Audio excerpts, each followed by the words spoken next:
And the assumption I made about them almost ruined their reputation before it even had a chance to. So, as in an E5, OS2, I'm out there in the leadership streets, working daily with sailors with haze gray underway, standing lots of watch, eating lots of snacks.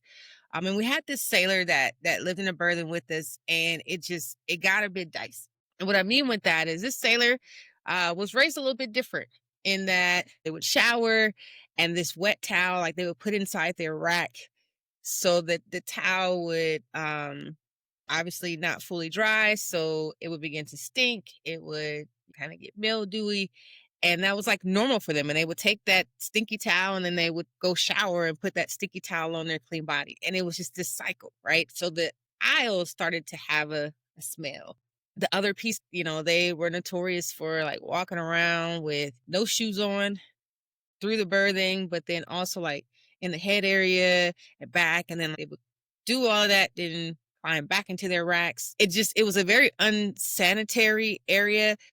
In the birthings, your rack is not just isolated to you. Like you depending on the setup, you have what, six other people or five other people, right? Because it's three on either side. You have five other people that are affected by your sanitation or unsanitation. And so it created an environment where her roommates weren't very happy and it was bad.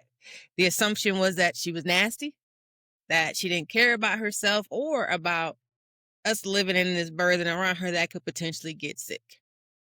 And I struggle with that because I'm like, I don't like to be a judgy person because you never know what a person's going through. But I'm like, I'm tired of smelling this. So I teetered on both sides.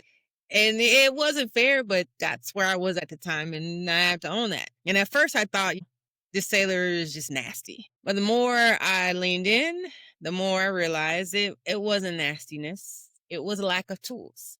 And that realization hit me harder than the smell ever did.